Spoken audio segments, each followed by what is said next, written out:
आप देख रहे हैं जय भारत टीवी। आपने मेरे दिल को ठेस पहुंचाने वाला शब्द बोल दिया। मैं आज भारतीय जनता पार्टी में रहता दावे के साथ, यदि 2012 में भगत सिंह कोश्यारी और रमेश पोखरियाल निशंक मुझे हराने का काम न करते। मैं दोष देता हूं भगत सिंह कोश्यारी को और रमेश पोखरियाल निशंक को। सीएम की लड़ाई थी, विधायक की लड़ाई नहीं थी, सीएम की लड़ाई थी और हुआ वही। अगर मैं जीत गया होता तो मैं सीएम बन गया था। इन दो महान व्यक्तियों ने मेरे को हराने के लिए, मेरी राजनीति को चौपट करने के लिए षड्यंत्र रचा है। मुझे काश मैं इस प्रदेश का मुख्यमंत्री बनता तो मैं इस उत्तराखंड का नक्शा ही चेंज करता। जनता मुझे चुनाव लड़ा रही है, मैं नहीं लड़ रहा हूँ चुनाव। 2022 का विधानसभा चुनाव सामने है। तमाम जो राजनीतिक दल हैं वो पूरी तरह से चुनावी रंग में अब रंग चुके हैं। कांग्रेस के भीतर भी अब टिकट को लेकर दावेदार एक के बाद एक सामने आ रहे हैं। कई वरिष्ठ नेता हैं जो टिकट का दावा भी कर रहे हैं, जिन्हें चुनाव भी लड़ना है। क्या सरकार बना पाएगी कांग्रेस या रिपीटेशन होने जा रहा है, बीजेपी दोबारा शामिल हो रही है? तमाम ऐसे मुद्दे हैं। इन्हीं तमाम मुद्दों पर चर्चा के लिए आज हमारे साथ उत्तराखंड के वरिष्ठ नेता हैं माधवर सिंह कंडारी, जो पहले बीजेपी में भी रहे, अभी इस वक्त कांग्रेस में हैं और उनकी भी टिकट की दावेदारी चल रही है। सर, दावेदार हैं इस बार भी? मैं हमेशा ही दावेदार अपने आप नहीं बनता हूँ। जब जनता बोलती है कंडारी जी आपको चुनाव लड़ना है, तब मैं अपनी दावेदारी पेश कर रहा हूँ। अर्थात जनता मुझे चुनाव लड़ाने के लिए विवश कर रही है। उन्होंने ये कहा कि कंडारी जी 2012 में हम ही ने आपको हराया, मगर हमने सोचा कि हरक सिंह बहुत अच्छा काम करेगा, वो युवा है आपसे। फिर 2017 में बोला कि हमने भरत चौधरी को जिताया। 2 विधायक बने आपके बाद, माधवर सिंह कंडारी के बाद 2 विधायक बने, एक हरक सिंह रावत और एक भरत चौधरी। तो उनका जब मूल्यांकन किया जनता ने, तो जनता ने ये कहा कि माधवर सिंह कंडारी तो लाख गुना अच्छा था। इसलिए कंडारी जी हम चाह रहे हैं कि आप आइए, चुनाव लड़िए, हम आपको जिताएंगे। जनता मुझे चुनाव लड़ा रही है, मैं नहीं लड़ रहा हूँ चुनाव। पार्टी टिकट देगी? आपको लगता है आपका दावा मजबूत है, जनता आपको चाह रही है? देखिए, ये पार्टी जो है, पार्टी के अंदर तो ये होता है कि मारा मारी होती है कि मैं भी टिकट मांग रहा हूँ, दूसरा भी टिकट मांग रहा हूँ, तीसरा भी टिकट मांग रहा है, तो किसको मिलता है? कांग्रेस का टिकट मिलेगा तो चुनाव लड़ूंगा, वो अन्यथा चुनाव नहीं लड़ेंगे? नहीं, केवल कांग्रेस के टिकट से ही चुनाव? जी जी जी जी। आपके सुपुत्र हैं राजीव कंडारी, उनका भी एक राजनीतिक भविष्य है आगे, क्या सोच रहे हैं आप? हाँ, होनहार है। राजीव कंडारी मेरे से भी ज़्यादा सक्रिय है और कभी तो मैंने ये कहा था कि मुझे टिकट मत दीजिए, राजीव कंडारी को टिकट दे दीजिए, ये ज़्यादा काम करेगा, मगर उनको टिकट नहीं मिला और न ही मैं टिकट दिला सका। मेरे में मजबूरी ये है और खामियां कहूँगा मैं कि मैं राजनीति को नहीं जानता हूँ, मैं समाज सेवा को जानता हूँ। समाज की सेवा करना, समाज के लिए जीना, समाज के लिए मरना, अर्थात समाज के उत्थान के लिए मैं काम करता हूँ। और ईमानदारी भी है, सादगी भी है, सरलता भी है, सेवा भाव भी है, सब गुण है, मगर होशियारी मैंने नहीं सीखी। राजनीति नहीं आती, लेकिन आप तो लंबे समय से उत्तराखंड की राजनीति कर रहे हैं, कैबिनेट में भी रहे हैं, और अगर पार्टी कह देती है कि पिता पुत्र में से चाहे कोई भी टिकट लड़े इस बार, तो आप क्या करेंगे?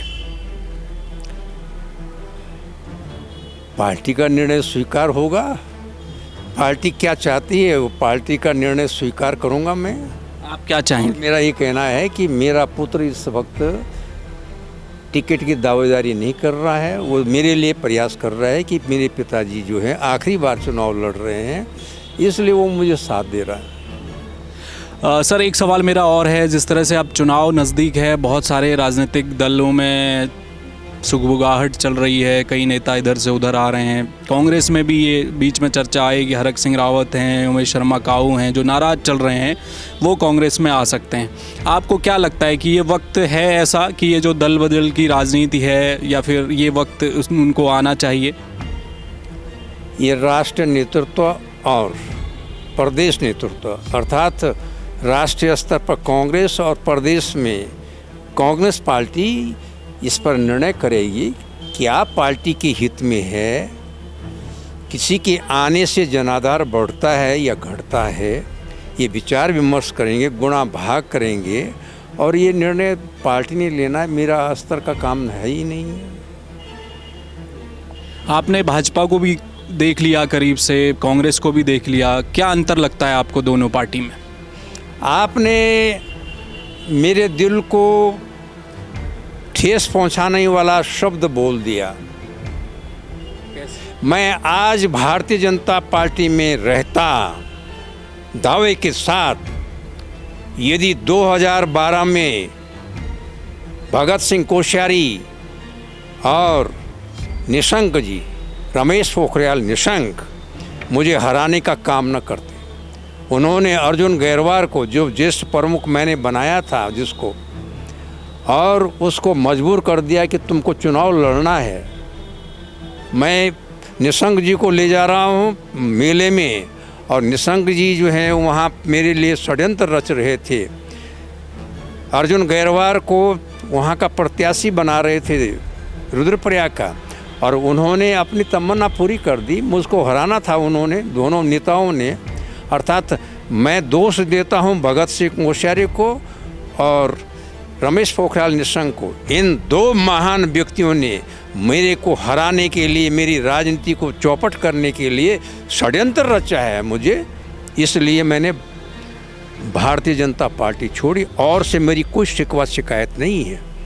तो मेरा ये कहना है, मातपर सिंह कंडारी तो एक साधारण व्यक्ति है, और मैं क्या कहता हूँ, मैं ये कहना चाहता हूँ कि जनता आज मेरे साथ में है, क्योंकि जनता का मैंने काम किया है। उन्होंने सर क्यों आपको चुनाव हराया? वो ये चाहते थे कि मातपर सिंह कंडारी आएगा तो सीएम बन जाएगा, हम रह जाएंगे। सीएम की लड़ाई थी, विधायक की लड़ाई नहीं थी, सीएम की लड़ाई थी। और हुआ वही, अगर मैं जीत गया होता तो मैं सीएम बन गया था। 2012 में यदि मैं जीत गया होता तो मैं सीएम बन गया था, मगर वो मेरे मुकद्दर में नहीं था। और ये भी कहना चाहता हूँ कि अगर मैं सीएम बन जाता तो मैं उत्तराखंड की दशा और दिशा को बदल देता, अर्थात यहाँ का चहुमुखी विकास करता। यहाँ पर रोज़गार की समस्या है, यहाँ के लोगों को रोज़गार दिलाता। मेरे पास कार्य योजना है, आज भी है।